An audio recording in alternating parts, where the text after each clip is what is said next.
വാങ്കഡയിൽ തന്നെയാണ്.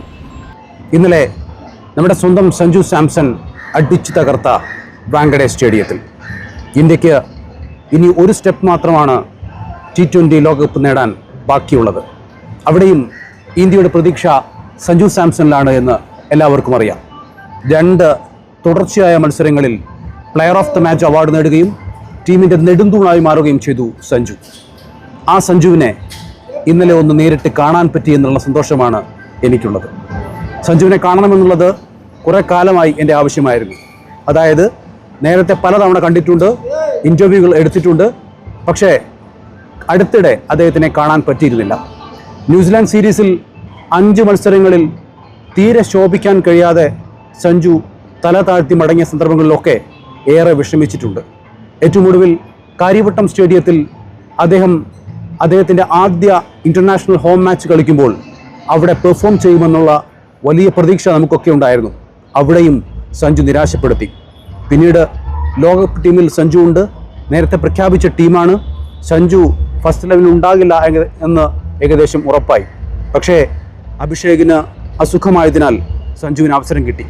എന്നിട്ടും നല്ല തുടക്കം കിട്ടിയിട്ടും സഞ്ജുവിന് അത് മികച്ച സ്കോറാക്കി മാറ്റാൻ കഴിഞ്ഞില്ല. അങ്ങനെ വീണ്ടും സഞ്ജു തഴയപ്പെടുമോ എന്നുള്ള ആശങ്ക നിലനിൽക്കുകയാണ്. സഞ്ജു വീണ്ടും ടീമിൽ ഇടം നേടുകയും സിംബാബ്വെക്കെതിരെ കുറച്ച് മെച്ചപ്പെട്ട ഇന്നിംഗ്സ് കളിക്കുകയും ശേഷം വെസ്റ്റ് ഇൻഡീസിനെതിരെ 97 റൺസ് അടിച്ച് ടീമിനെ സെമിയിലേക്ക് എത്തിക്കുകയും ഇപ്പോൾ ഫൈനലിലേക്ക് എത്തിക്കാൻ മുന്നിൽ നിൽക്കുകയും ചെയ്തിരിക്കുന്നത്. ആ സഞ്ജുവിനെ ഏറ്റവും ഉചിതമായ സമയത്ത്, കാണേണ്ട സമയത്ത് കാണാൻ കഴിഞ്ഞു എന്നുള്ള സന്തോഷമാണ് ഇന്ന് എനിക്കുണ്ടായത്. ഇന്നലെ അക്സർ പട്ടേലിൻ്റെ മിക്സഡ് സോണിലുള്ള മാധ്യമങ്ങളുമായി സംസാരം നടന്നുകൊണ്ടിരിക്കെ ഹാരി ബ്രൂക്കിൻ്റെ പ്രസ് മീറ്റ് ഒരു ഭാഗത്ത് തുടരുന്നു. അതിനുശേഷം ജേക്കബ് ബേത്തൽ വീണ്ടും മിക്സഡ് സോണിലേക്ക് വരുന്നു. അതിനിടയിലൊക്കെ അങ്ങോട്ടും ഇങ്ങോട്ടുമുള്ള ഓട്ടപ്പാച്ചിലിനിടയിൽ ഇന്ത്യൻ ടീമിൻ്റെ ആരാണ് പ്രസ് മീറ്റിന് വരുന്നത് എന്നുള്ള കാര്യത്തിൽ നമുക്ക് അറിവില്ലായിരുന്നു. പക്ഷേ പെട്ടെന്ന് അവിടെ വാർത്താ സമ്മേളനം തുടങ്ങിയായിരുന്നു. ഞാൻ സത്യത്തിൽ സഞ്ജു സാംസൺ അവിടെ എത്തിയത് കണ്ടിട്ടുണ്ടായിരുന്നില്ല. സഞ്ജു സാംസൺ അവിടെ വരുമെന്ന് അറിഞ്ഞിരുന്നെങ്കിൽ ഫസ്റ്റ് റോയിൽ തന്നെ ഇടം പിടിക്കും എന്നുള്ള കാര്യത്തിലൊരു സംശയം ഉണ്ടായിരുന്നില്ല. പക്ഷേ ഞാൻ ഹാളിലേക്ക് കയറിയ സമയത്ത് ഹാള് നിറച്ചും മാധ്യമപ്രവർത്തകരാണ്. ഇംഗ്ലീഷ്, ഹിന്ദി, അതോടൊപ്പം ഇൻ്റർനാഷണൽ ഒക്കെ മാധ്യമപ്രവർത്തകർ അവിടെ സീറ്റ് മുഴുവൻ കൈയടക്കിയിട്ടുണ്ട്. ഒരു സീറ്റ് കിട്ടാൻ വേണ്ടി നോക്കുമ്പോൾ ഭാഗ്യത്തിന് 3ാമത്തെ റോയിൽ ഒരു സീറ്റ് ഒഴിഞ്ഞു കിടക്കുന്നതായി ഞാൻ എൻ്റെ ശ്രദ്ധയിൽപ്പെട്ടു. ഞാൻ ക്യാമറകൾക്ക് തടസ്സമുണ്ടാക്കാതെ അതിന് താഴെ കൂടെ അവിടെ പോയി ഇരിക്കുകയും സഞ്ജുവിനോട് ചോദ്യം ചോദിക്കാൻ വേണ്ടി പലതവണ ഞാൻ കൈപൊക്കുകയും ചെയ്തു. പക്ഷേ കുറച്ച് ആളുകൾക്ക് മാത്രമേ ഈ ചോദ്യം ചോദിക്കാനുള്ള അവസരം ഉണ്ടാവുകയുള്ളൂ ഇത്തരം പ്രസ് മീറ്റുകളിൽ. അതുതന്നെ സഞ്ജുവിൻ്റെ കൂടെ ടീമിൻ്റെ ഒഫീഷ്യൽ ഒരാൾ ഒരു ഭാഗത്ത് നിൽക്കുന്നുണ്ടാവും. അദ്ദേഹം പറയും ഇന്നയാൾ ചോദിക്കും, ഇന്നയാൾ ചോദിക്കും, ഇന്നയാൾ ചോദിക്കും എന്ന് പറയുമ്പോൾ അയാൾക്ക് മാത്രമേ മൈക്ക് കൈമാറുകയുള്ളൂ. അങ്ങനെ ചോദിക്കും. പല സന്ദർഭങ്ങളിലും ചോദിക്കാൻ അവസരം കിട്ടിയിട്ടുണ്ട്. ഇന്നലെ പക്ഷേ അദ്ദേഹം അവസരം തന്നില്ല. അവസാനത്തെ ചോദ്യമെങ്കിലും ഒന്ന് ചോദിക്കട്ടെ എന്ന് ഞാൻ ചോദിച്ചിട്ട് അദ്ദേഹം സമ്മതിച്ചില്ല. എന്തായാലും പോട്ടെ. അതിനുശേഷം സഞ്ജു പ്രസ് മീറ്റ് കഴിഞ്ഞ് പിന്നെ നമ്മൾക്കിടയിലൂടെയാണ് അദ്ദേഹം പുറത്തേക്ക് പോകുന്നത്. ആ സമയത്താണ് സഞ്ജുവിനെ കണ്ടത്. അപ്പോൾ കൈ കൊടുത്തപ്പോൾ തന്നെ സഞ്ജു അപ്പോൾ തന്നെ ചോദിച്ചു, ഇവിടെ ഉണ്ടല്ലേ ചേട്ടാ എന്ന് ചോദിച്ചു. അത് വലിയ സന്തോഷമായിരുന്നു. കാരണം സഞ്ജുവിനെ കാണാൻ ഒരുപാട് ആഗ്രഹിച്ചു. സഞ്ജു ആ പഴയ സൗഹൃദം ഇപ്പോഴും തുടരുന്നു എന്നുള്ളതാണ്. സഞ്ജുവുമായി മെസ്സേജ് ചെയ്യാറുണ്ട്, പലപ്പോഴായിട്ട് പല സന്ദർഭങ്ങളിൽ മെസ്സേജ് ചെയ്യാറുണ്ട്.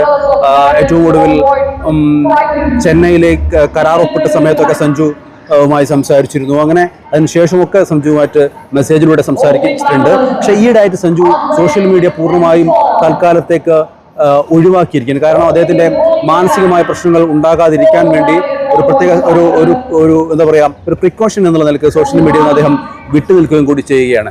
അങ്ങനെ അതിനുശേഷം സഞ്ജുവുമായി ബാക്കിയുള്ള എൻ്റെ കൂടെയുള്ള എൻ്റെ സുഹൃത്തു കൂടി അഞ്ജന ശശിയുമായി സംസാരിക്കുന്നു. എൻ്റെ മറ്റൊരു സുഹൃത്ത് ജോബിയുമായി സംസാരിക്കുന്നു. അതിനുശേഷം സഞ്ജു ഹാളിൽ നിന്ന് പുറത്തേക്ക് ഇറങ്ങുന്നു. അപ്പോൾ ഞാൻ ഒന്നുകൂടി ഒന്ന് കൈ കൊടുക്കാനുള്ള ആഗ്രഹം കാരണം ഞാൻ അങ്ങോട്ട് ചെന്നപ്പോൾ സഞ്ജു പറഞ്ഞു ചേട്ടാ വാ എന്ന് പറഞ്ഞിട്ട് എന്നെ ലിഫ്റ്റിലേക്ക് കയറി, അഞ്ജനയും കൂടി ലിഫ്റ്റിലേക്ക് കയറി. അങ്ങനെ അവിടെ വെച്ചിട്ട് എന്തൊക്കെയോ സംസാരിച്ചു. സത്യത്തിൽ എനിക്ക് ഓർമ്മ കിട്ടുന്നില്ല. പക്ഷേ 1-2 കാര്യങ്ങൾ ഞാൻ ഓർക്കുന്നത്, പിന്നെ ഫൈനലിൽ ഉണ്ടാവില്ലേ എന്ന് ചോദിച്ചപ്പോൾ ഫൈനലിൽ തകർക്കണം കേട്ടോ, സന്തോഷമായി എന്നൊക്കെ ഞാൻ പറഞ്ഞത് എനിക്ക് ഓർമ്മയുണ്ട്. അതിനുശേഷം ഇങ്ങോട്ട് പറഞ്ഞു പിന്നെ എന്തായാലും അഹമ്മദാബാദ് ഉണ്ടാവില്ല ഏട്ടാ എന്ന് ചോദിച്ചു.